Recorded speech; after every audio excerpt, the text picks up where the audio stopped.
Hi friends, அஸ்ஸலாமு அலைக்கும். இன்றைக்கி நம்ம எப்படி செய்கிறதுங்கிறது பார்க்கலாம். மைதா மாவு எடுத்து இந்த கப்புக்கு 2.5 கப்பு மைதா மாவு எடுத்து வச்சுருக்கிறேன். ஜலிச்சு வேறு பாத்திரத்தில் மாற்றி நமக்கு பிசைகிறது எப்படிங்கிறது இப்போ பார்க்கலாம். இந்த பாத்திரத்தில் இந்த மாவு கொட்டிடலாம். பிசைகிறதுக்கு நமக்கு ஈஸியாக இருக்கும். அதனால் இதில் இப்போ இது போட்டாச்சு. இப்போ உப்பு போட்டுடலாம். 1.5 ஸ்பூனு உப்பு, 1.5 ஸ்பூன் உப்பு போட்டுடலாம். சாப்பிட்ற சோடா ஒரு 1/2 ஸ்பூனு, 4 ஸ்பூனு சர்க்கரை எடுத்து வச்சுருக்கிறேன். இதில் 4 ஸ்பூன் சர்க்கரை போட்டுடலாம். இந்த கப்புக்கு 2.5 கப்பு மாவு எடுத்து வைக்கிறோம். அதனால் 3/4 கப்பு தயிர் எடுத்துக்கலாம், ஊற்றிடலாம். இதில் இப்போ கை வச்சு நல்லா தயிர் ஃபஸ்ட்டு பிசைஞ்சு எடுத்துடலாம். தண்ணி இப்போ ஊற்ற வேண்டாம். தயிர் எடுத்து பிசைஞ்சு நல்லா எடுத்ததுக்கப்புறம் தண்ணி கொஞ்சம் கொஞ்சமாக ஊற்றிக்கலாம். இந்த மாதிரி கை வச்சு நல்லா தயிர் பிசைஞ்சு எடுத்துக்கணும். இப்படி நல்லா தயிர் போட்டு நல்லா இந்த மாதிரி பிசைஞ்சு எடுத்ததுக்கப்புறம் கொஞ்சம் தண்ணி மேலே தொளிச்சு விடலாம். கொஞ்சம் கொஞ்சமாக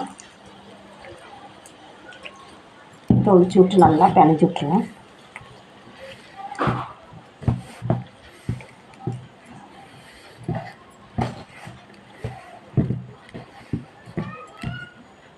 இந்த மாதிரி கொஞ்சம் கொஞ்சமாக தண்ணி ஊற்றி நல்லா பிசைஞ்சு எடுக்கணும். கொஞ்சம் கூட தண்ணி தொளிச்சு பிசைஞ்சிக்கலாம்.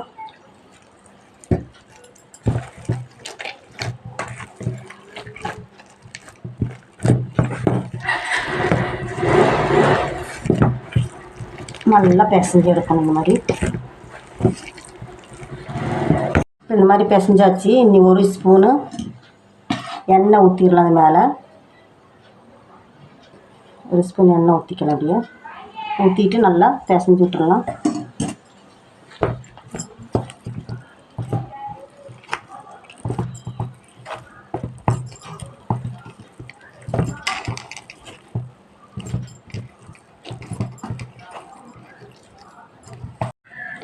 இப்போ நல்லா பிசைஞ்சாச்சு. எண்ணெய் ஊற்றி ஒரு 10 நிமிஷத்துக்கு மூடி போட்டு நம்ம வச்சிடலாம். அப்போ நல்லா புசு புசுன்னு வரும். மூடி போட்டு ஒரு 10 நிமிஷத்துக்கு வச்சிடலாம். இப்போ 10 நிமிஷம் ஆயிடுச்சு. பாருங்கள், நல்லா புசு புசுன்னு இருக்குது. வரணும். இப்போ நம்ம உருண்டை பண்ணிக்கலாம்.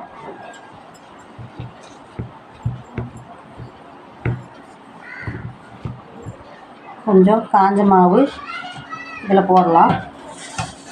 ஒரு தட்டில் காஞ்ச மாவு போட்டு உருண்டை பண்ணி வச்சுக்கலாம்.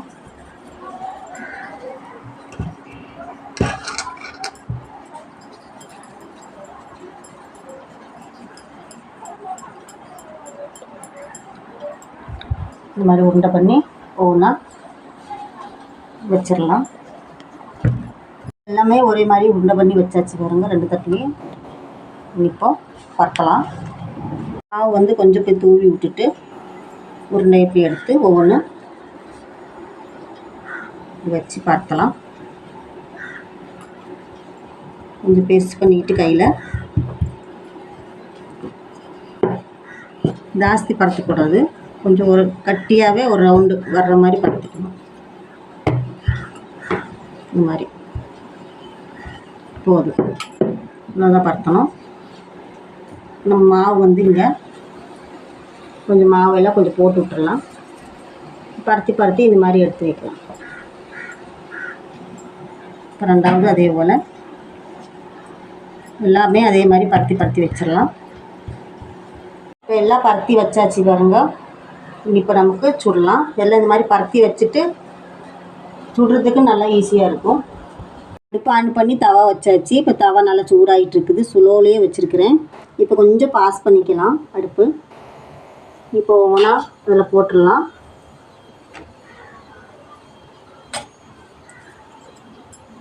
போட்டு கொஞ்சம் பொல்லம் வர்ற மாதிரி இருந்துச்சுன்னா திருப்பி போட்டுக்கலாம் சீக்கிரமாக.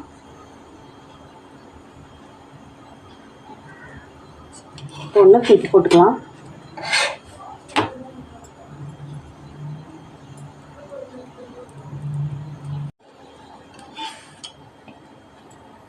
பாஸ் பண்ணி வச்சுருக்கிற அடுப்பு ஒன்று கூட திருப்பி போடலாம்.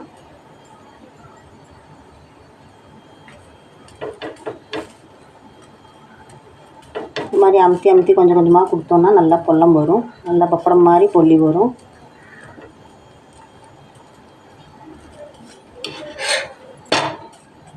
பாருங்க,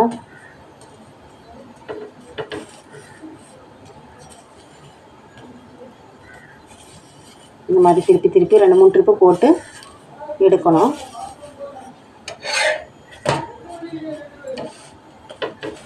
இந்த மாதிரி இதான் ஆயிடுச்சு பாருங்க. இப்படி எடுத்துடலாம். இதே மாதிரி எல்லாமே சுட்டு எடுக்கலாம். திருப்பி போடலாம்.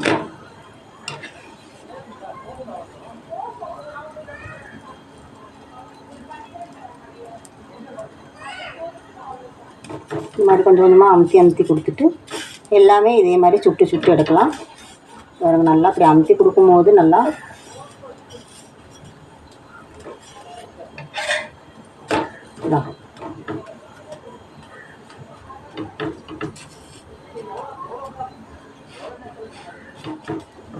இந்த மாதிரி எல்லாமே இதே மாதிரி வெந்து எடுத்துரும்.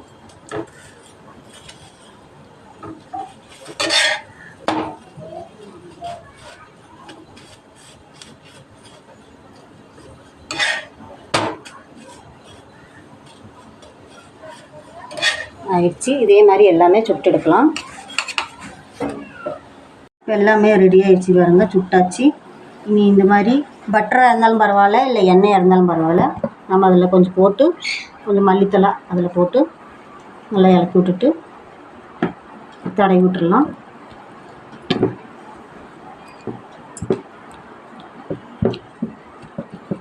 இப்படி ஒன்றா போட்டு வச்சு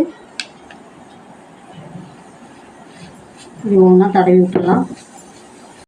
இதே மாதிரி திருப்பி போட்டு அதுலேயும் தேய்ச்சி விட்டுடலாம்.